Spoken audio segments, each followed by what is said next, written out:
Have you noticed something? No matter where you look, people seem frustrated with the systems around them. Education, healthcare, banking, government, the workplace for sure, the media, large corporations, even the way we search for information. Almost everyone seems to agree that something feels different, but almost nobody agrees on why. Some blame technology, others blame politics, some blame corporations, others blame social media, inflation, artificial intelligence, globalization, greed. The list goes on.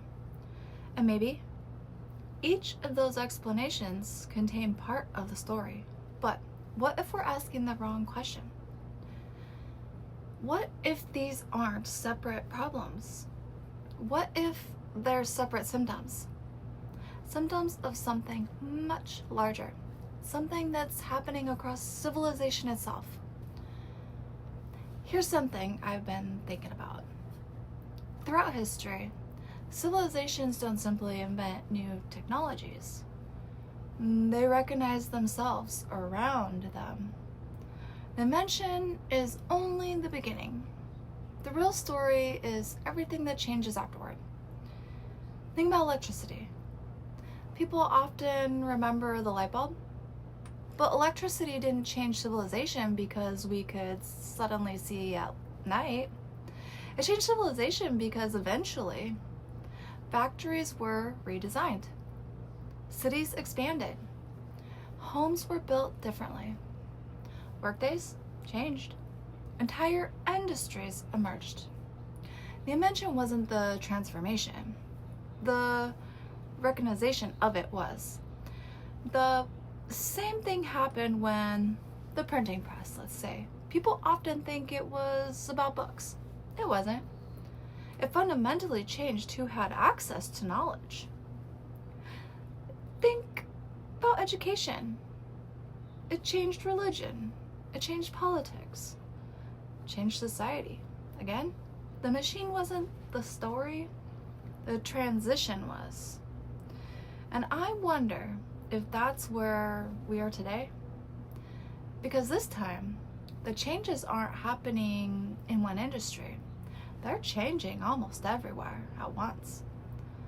Artificial intelligence, automation, robotics, digital payments, cloud computing, remote work, telemedicine, quantum research, biotechnology. Each headline feels independent, but what if they're all pointing toward the same larger shift? Here's the question that keeps, pulling me back. If the environment around us changes, what happens to the institutions that were built for the environment we just left behind?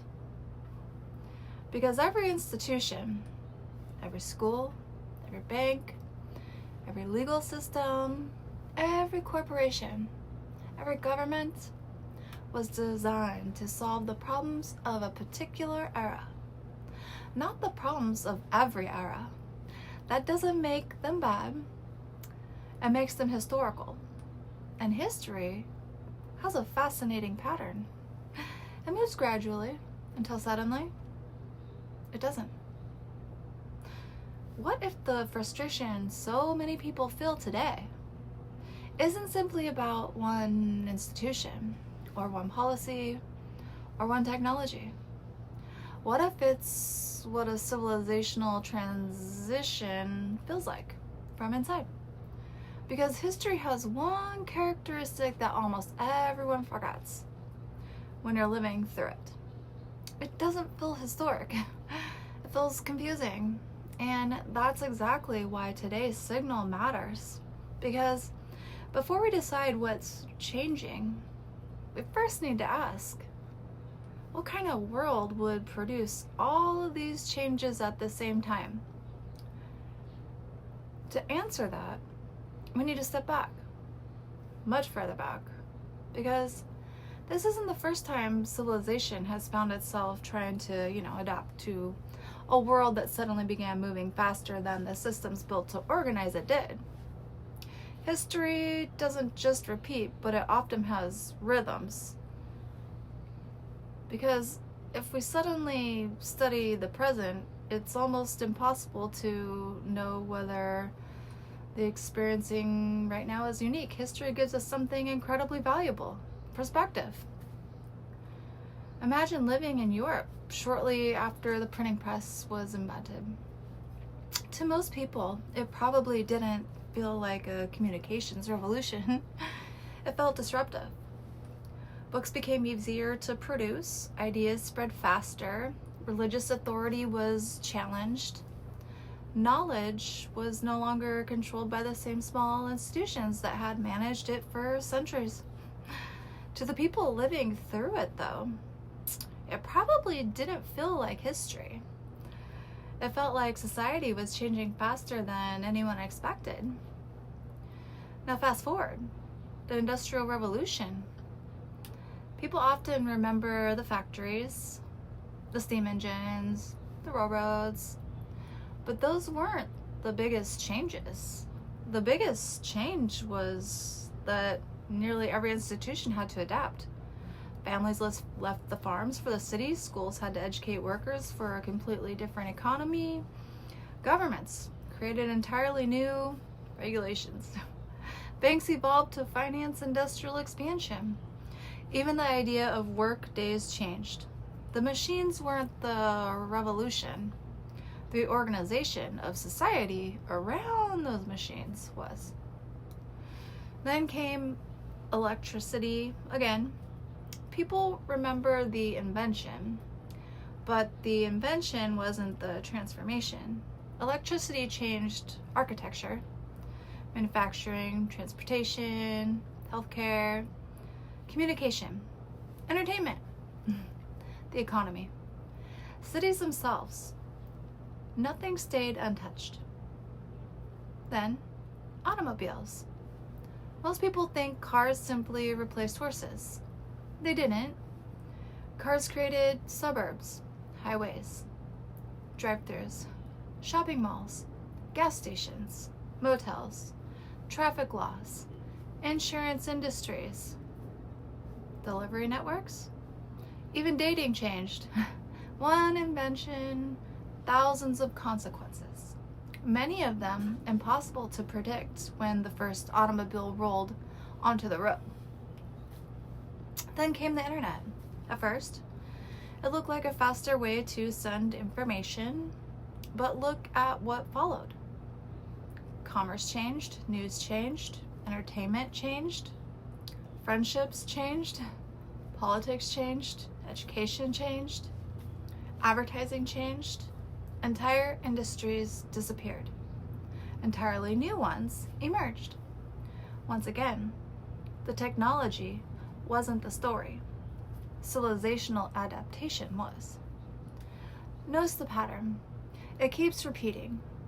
A new capability appears, people get excited about the invention, but history isn't written by the invention.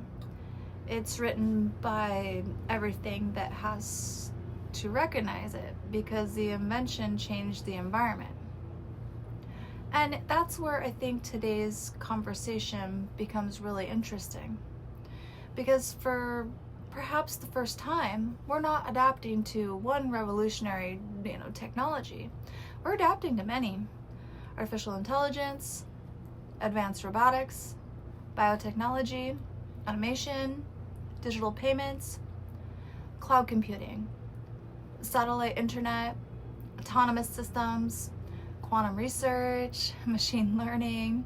Each one is significantly on their own, but together they begin to change the environment that civilization operates within. Maybe that's why it feels like everything is moving at once.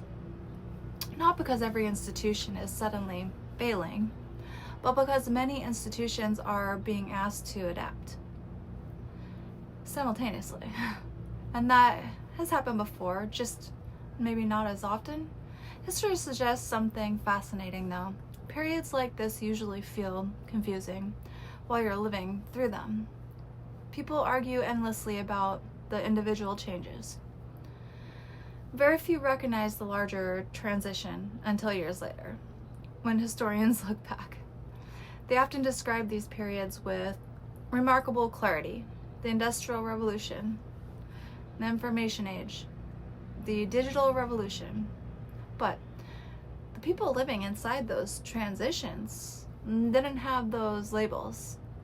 They simply experienced uncertainty, which raises a fascinating possibility. What if one day people look back at our era in the same way? Not as the age of AI, not as the age of smartphones, not even as the digital age, but as something much larger. A period when civilization itself began reorganizing around an entirely new operating environment. If that's true, then the question isn't whether change is happening. I think we can all see that it is. The real question is, what happens when the speed of change becomes faster than the speed of adaptation? Because I believe that's where the next signal begins, the speed problem. So, history tells us that civilizations periodically reorganize themselves. Why does it feel so uncomfortable while it's happening? I think one answer may be surprisingly simple. Things are moving at different speeds. Technology can change almost overnight. A software update can reach millions of people in a single day. A new AI model can transform an industry in months. A startup can disrupt an entire market in a few years. Information travels across the world in seconds. Innovation compounds. Institutions don't work that way, nor should they. Schools can't rewrite an entire educational system every semester. Hospitals can't change medical standards every week. Banks can't redesign financial regulations overnight. Governments usually move through a lengthy legislative and regulatory processes. Courts often rely on precedent over design, and they look at the past.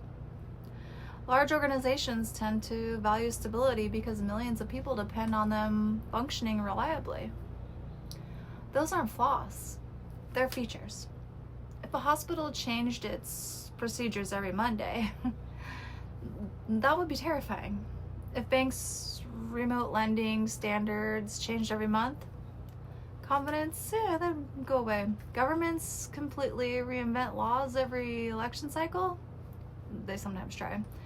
You get what I mean. Institutions are designed to create continuity. Technology is designed to create change. And most of the time, those two forces remain reasonably balanced, but every so often, history speeds up.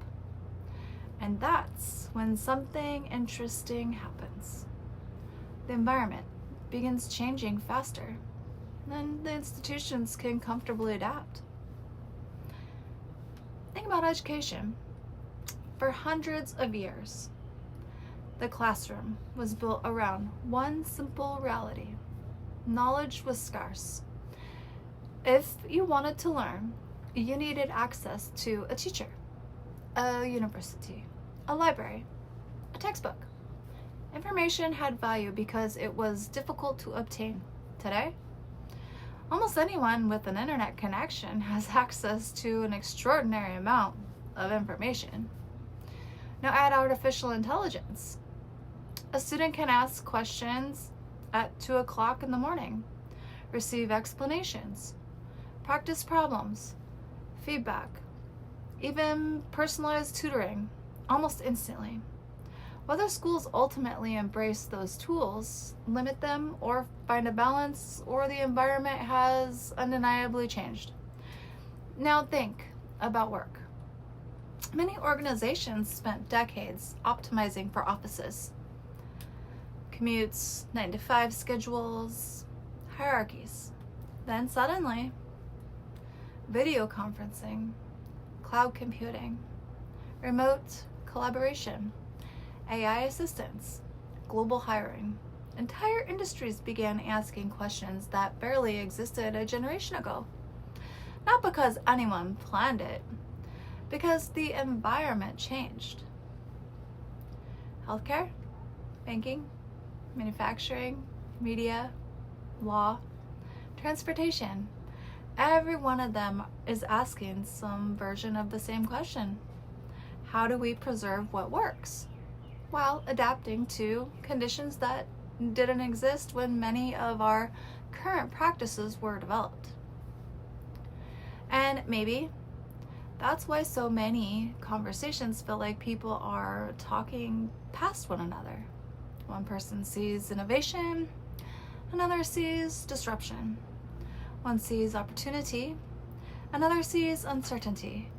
Both observations can be true because transitions create both. When we only look at individual headlines, everything feels disconnected. One week it's artificial intelligence, the next week it's education, then banking, then healthcare, then robotics, then the electrical grid, then cybersecurity. But step back, and something remarkable begins to appear. They're all trying to answer the same question. How do we adapt to an environment that is changing faster than the systems built to organize it? Maybe that's the signal. Not that institutions are broken, not that technology is unstoppable, but that we're watching two different clocks. One measures innovation, the other measures adaptation. And for the first time in a long time, those clocks don't seem to be moving at the same speed. That difference creates friction. Not because anyone necessarily intended it, but because that's what often happens when civilizations transition from one operating environment, to another. And once you begin to notice that, it's very difficult to stop seeing it. Living between operating systems. History has an unusual characteristic. When historians look back, they often describe eras as if one world simply replaced another. Maybe that's what's happening now. See you tomorrow, guys.